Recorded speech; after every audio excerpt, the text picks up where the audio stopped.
Fast forward to 2023, I had the privilege of owning 7 different vending machine locations and probably over 15 different vending machines. My last story time, I ended off and we had 3 vending machines. Let's continue the story. Me and Sarah Kay, we went to a vending machine warehouse and we bought our 3rd vending machine to place in Sarah Kay's church. The only problem was the church kept pushing back the day for us to put the vending machine. So number 1 rule, and this is the ultimate number 1 rule. If you don't know anything about vending machines, don't buy a vending machine if you don't have a vending machine location. And we broke that rule. We bought the vending machine and we didn't secure the location. Guess what ended up happening to this 3rd vending machine? This 3rd vending machine ended up sitting for over a year, guys.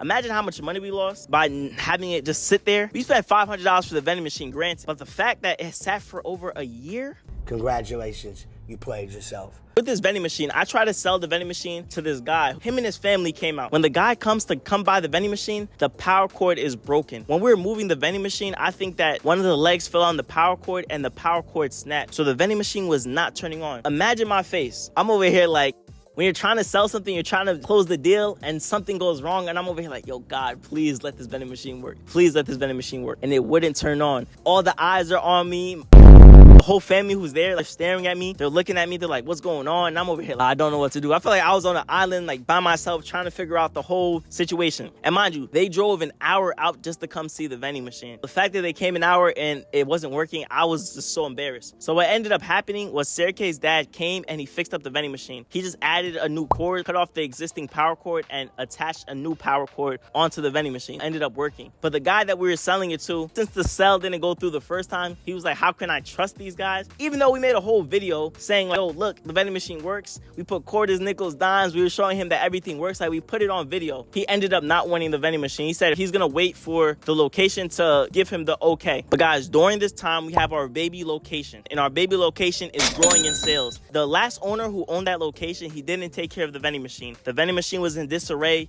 Drinks were all over the place. Snacks were all over the place. And the vending machine was terrible. So we took that vending machine and we changed the whole business. We gentrified the vending machine and we made it like super beautiful, super nice. We put lights, we did all this cool stuff to this vending machine, but we had a lot of trouble. The first mistake that we made with this vending machine, we tried to put a card reader on this vending machine and we realized that vending machine could not take a card reader. Imagine we have a vending machine that we just made mad holes in and it didn't take the card reader. But one day Sarah Kay, my business partner, she made a post on TikTok that went super viral, but it went viral in like the wrong way. She was getting a lot of negative attention from this video. You may be asking like, what does this have to do with the story? What does this have to do with the vending machines? But since Sarah Kay made that video and it got a lot of backlash, a bunch of people from TikTok was coming over and was sabotaging our business. They were sabotaging our vending machine business. Imagine we were getting phone calls and text messages that the vending machine was empty. And I would go to the vending machine and the vending machine was not empty. To this day, I still don't understand like how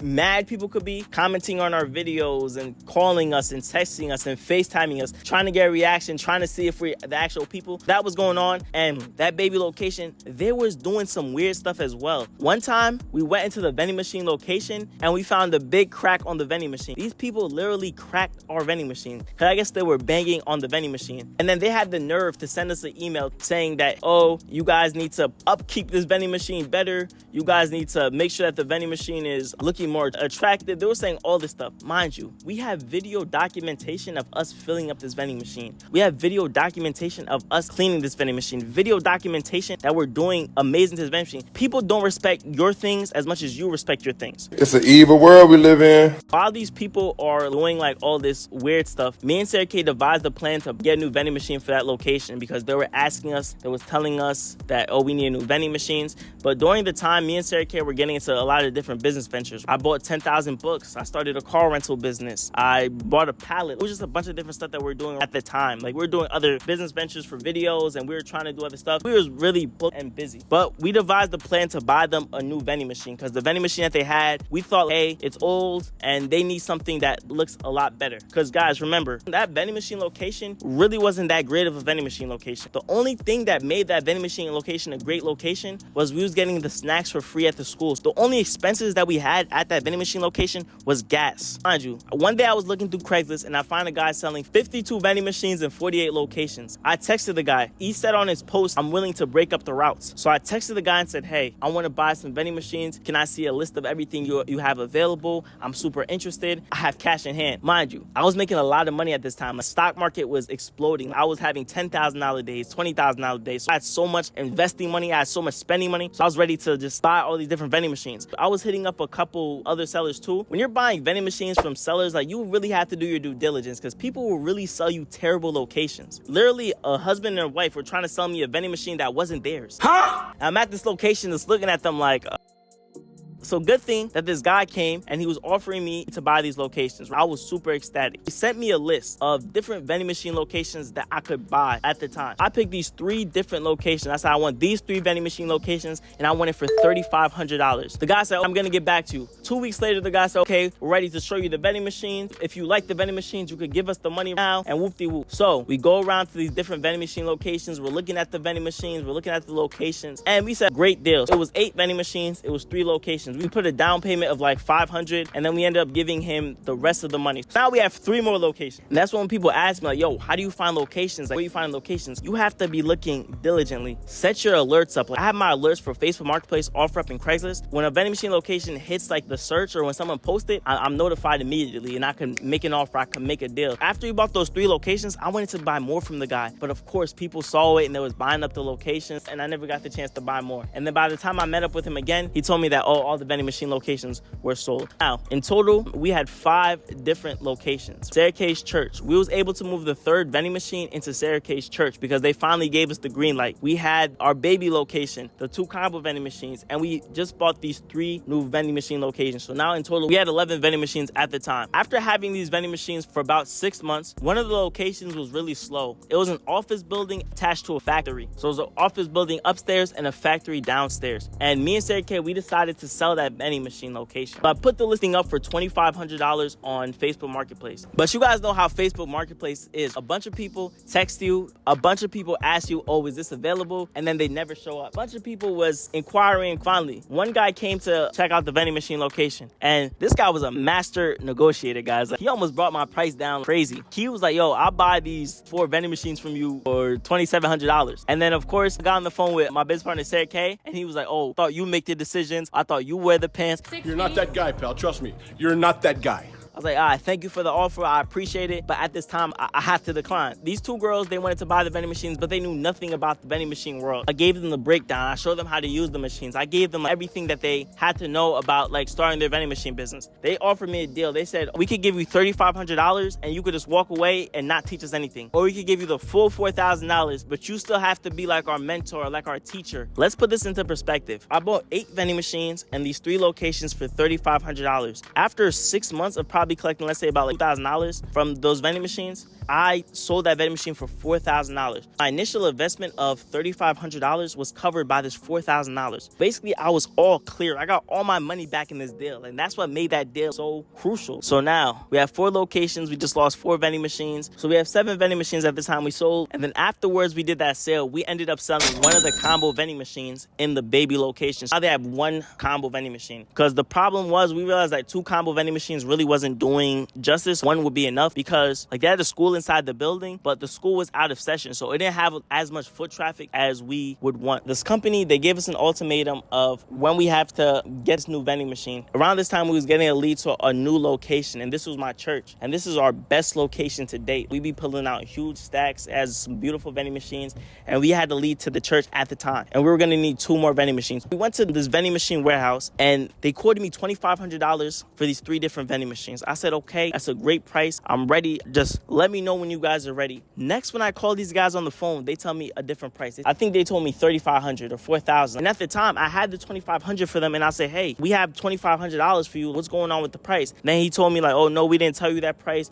Why you always lying? We told you this price. I'm over here like, yo, I'm going back because usually we record these type of things, but we didn't have it on recording where we said the $2,500. We have a new lead for a location that needs 2 vending machines. And the baby location, they also want a vending machine. Also, we bought another vending machine for one of the locations. One of the locations of the new locations that we bought, their vending machines was like acting up. So we decided to buy a new snack vending machine from the same vending machine company. We bought a snack machine prior. That's how we knew about this company. We bought the snack vending machine. They ended up putting the snack vending machine in there. We ended up selling the snack vending machine that we had in that location for $600. And now the vending machine warehouse, they was telling us like a different price. So me and Sarah K, what we tried to do was we tried to sell the baby location, but nobody wanted to buy it. We sat there one day and we made a decision. We were like, yo, is this vending machine worth having? I had an epiphany moment and I realized I'm chasing all these vending machine locations, but more locations doesn't equal more money. That's like the conclusion I came up with at the time. I'm over here like, yo, we have a super amazing vending machine location that wants us to put vending machines, and we're worried about this location that doesn't make us a lot of money. And this vending machine location is making upwards to $1,000, $2,000 a month, and we're worrying about a vending machine location that makes $200 a month. You guys see my logic?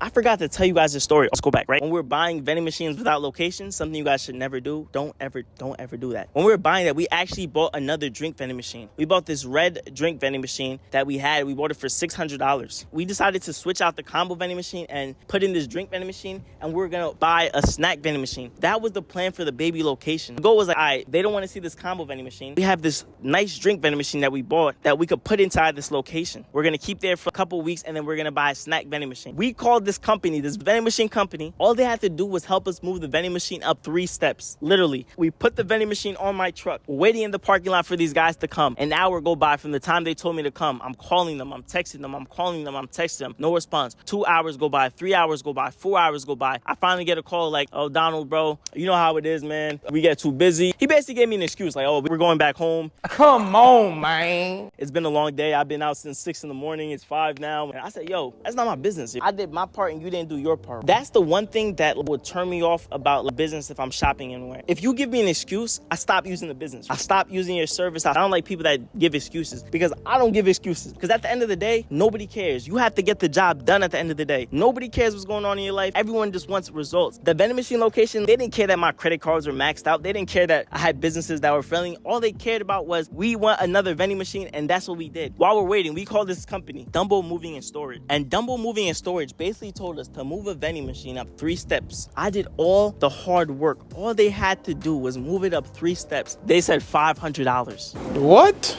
$500. Mind you, the vending machine movers that I go to, they charge me $150 for each machine that they touch. $150. So I had $300 for the guy because I needed to move a vending machine in and I needed to take a vending machine out. We ended up finding Sarah K's dad in a local Home Depot, and he got a piece of wood, and we basically moved this vending machine up the steps.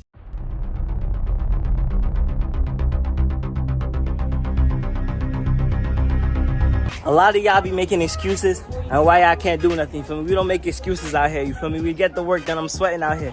We spent 5 hours. There was a group of white men that was standing on the side, and they did not help us one bit. They see like 3 guys and this girl just struggling to move this vending machine, and these are construction workers, but they didn't help us once. They just watched us move up this vending machine. These 2 black men, that was like bringing like the garbage can truck. They came and said, hey, you guys need help? But we already finished at the time. It was like, oh my goodness, you guys are so helpful. Like, you guys were trying to help us, and these men been here for the last hour, and they didn't even offer us, you know what I'm saying? But that doesn't matter though. No excuses. We got to get the job done. They don't know me, son. I'm gonna carry the boats and the logs. We ended up getting this vending machine up the steps. We took out the combo vending machine. Now they have a drink vending machine. I promise you guys, that night I probably got home around like 3 in the morning. 3 in the morning, and I probably started the day probably like around 10, 11. I got home at 3 in the morning. Now, this place has a new drink vending machine. And then, of course, we start getting calls. They don't like the drink vending machine. The drink vending machine is not working. It's giving them problems. It's giving them this. Stop the cap. I'm over here like, yo, we just put this vending machine in here. What are you guys talking about? Me and Sarah, we just had like a real talk, like a business talk. How much does this vending machine make us? Is it worth it in the long run? Should we keep this vending machine location? Because it's our first location, and we had it for so long, and we were like, oh my goodness, we love this location. We had this location for over a year. This was our first ever location.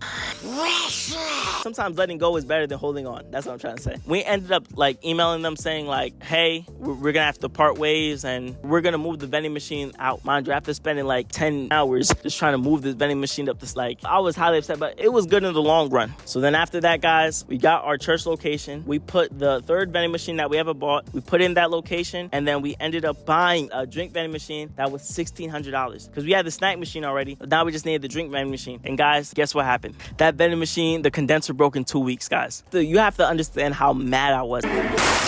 Imagine you spent $1,600 and the vending machine broke in 2 weeks. And I called the guy, said, hey, let me talk to your mechanic. And there was nothing he could do, because that's why I tell people, when you buy from Facebook Marketplace, you have no warranties. There's no guarantees. You may not even get your money back. So it was kind of like a big blow to me and Sarah Kay. We spent $1,600. We barely had any money left at the time. I spoke to my vending machine repair guy and I asked him, like, how in the world would we have known what to do with that vending machine? How in the world would we have fixed that? And he said there was really nothing you could do. It's just what happens, like, because we tested everything, like all the slots worked. It got cold and stuff happened, I guess. So the way I found out was crazy, because one day I'm at the vending machine locations. I'm helping kids get drinks and snacks because we have the car reader on this vending machine. I'm helping kids get drinks and snacks, and every kid that's getting a drink, like, they're touching the drink and they're like looking at me like weird. And I'm like, what's going on? And some kids was like, yo, the drinks are hot. It's like, hot? What you mean it's hot? And I touched one of the drinks. The drinks was like hot, and I'm like, wow. I unplugged the vending machine. I started testing it. I started like, yo, what's going on with this vending machine? I'm looking up mad videos. So my vending machine repair guy ends up coming to the vending machine and tells me, yo, Donald, the vending machine can't be fixed, after taking $125 from me, right? Because, you know, once they come out, you have to pay them. He tried a method, like this 3-in-1 thing that would like turn on the condenser, but it didn't end up working. So we were out of a vending machine for $1,600. We went to a different warehouse and we found another vending machine that we had warranty, and they delivered the vending machine for $3,000. And we ended up putting that vending machine in that location, and it was amazing. It was amazing. So now we have 2 vending machines. In the month of June, I bought 3 vending machines in a week. If you guys didn't watch that video, here's a link to that video. Make sure you guys go watch that video. And I ended up buying like all new different vending machines for my locations. I was switching out all like the old vending machines that we had, and this is how we're up to this point. We made 5 figures a year with vending machines. I remember somebody asked me, like, Donald, why are you not buying more vending machine locations? Why are you not looking for more vending machines? I'm at a point in my vending machine career that I'm trying to buy companies. I started realizing that people are really maxing for the price. Like, they're maxing the price of their 2 vending machines on location. But this girl called me and said she's gonna sell me these vending machines for $15,000. And I said, how much does it make a month? She told me $400.